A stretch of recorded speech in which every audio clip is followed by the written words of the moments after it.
Greetings gastronauts, this is KeefCooks, I'm Keef, and today I'm going to do something pretty simple and pretty wonderful, but I've never done it before. I'm going to have a go at making spreadable butter.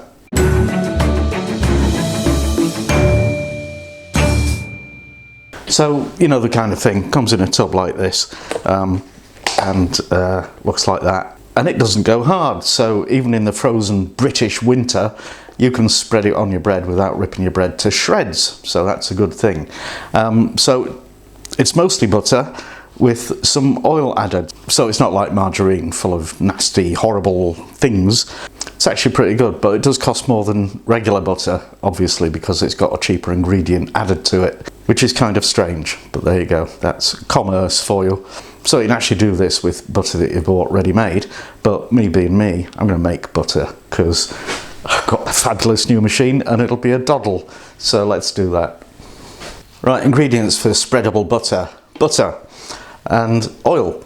So to actually make your butter, you need, if you're making your own butter, you need some heavy cream, double cream. This is extra thick double cream, and I only bought it because of this yellow sticker that says it's reduced from £1.85 to 52 pence. So this is going to be the cheapest spreadable butter ever. And a pinch of sea salt, if you like that in your butter.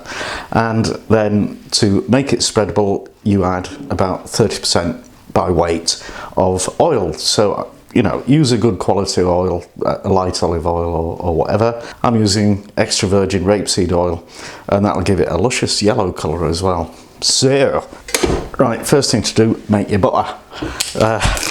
And you make butter by churning cream for quite a while, and that separates the fat, which is the butter, from the liquid, which is buttermilk. So you get two good things out of this. Wow, that is thick. Okay, got my cream in the bowl, got the whisk attachment on there, so let's just almost set it going, but I want to use this splash guard because whenever I've made butter in the past, it's redecorated the kitchen a little bit. So let's turn it on. That's on about 5, and we just need to let that go for a few minutes. Actually, that's been going about 5 minutes, and it's thickened up a little bit, but not a huge amount. So I'm going to turn the speed up to about 8 and see what happens.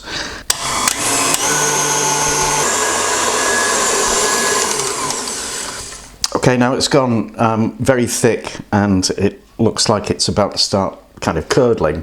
It's not curdling, but separating, I think, is the word we're looking for. That's what we want.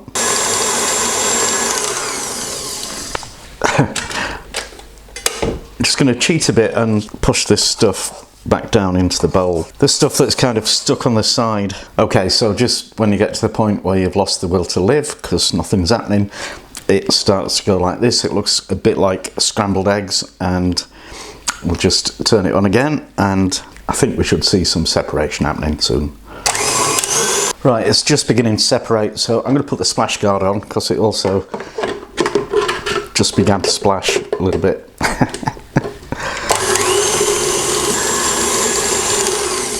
Well, it's splashing quite a lot. This is probably a good sign. So just keep on with that until all of the fat, the butter, has stuck to the whisk attachment, and then we're almost done. Right, well, I'm not right impressed with this splash guard, but well, you know, it's caught most of it. And there is our butter. There's a bit more in there. What we need to do now is wash that to get any residual buttermilk out of it, because if you don't do that, the buttermilk will make it go rancid. To wash the butter, you need some cold water in a bowl, and let's get our butter in there as well. Splat. And just, well, squeeze it. Oh, that's cold. Get all your bits of butter into a ball. Squeeze, squeeze, squeeze. And, you know, the liquid that comes out is cloudy because it's got buttermilk in it. And you'll need to change the water 3 or 4 times and keep on doing this until the water is running pretty much clear. Well, actually, this is cold. The 3rd change of water, and, well, that's clear enough for me. So I just want to weigh my butter. Right, that's 325 grams. So I want 1/3 of that weight in oil, which will be 108, something like that. 108.3. Ah dear. 116, wasn't paying attention. Never mind. Right, now the bit that, well, I've not actually done before is blending oil into butter, so I'm not entirely sure how that'll go. Anyway, before I do that, I need to get the buttermilk out of here and stick it in a jar. This is great for baking or you know, making scones or coating fried chicken. Actually, it's a little bit acidic, and yeah, good replacement for water in a lot of those recipes. So don't throw it away. I think this is a job for the paddle attachment rather than the whisk. So I'm just going to break up the butter into small bits, sprinkle some sea salt in there as well. And now I'll just put it on, I don't know, medium speed and dribble the oil in.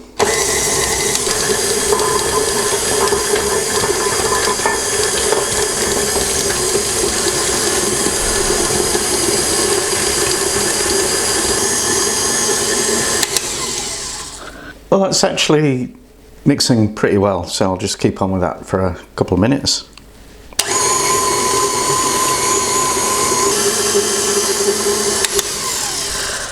I don't know.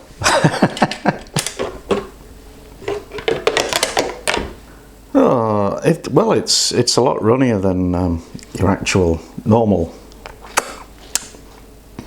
spready butter. Tastes nice though.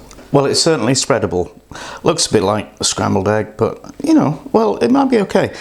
If I'll stick it in the fridge and see what happens, and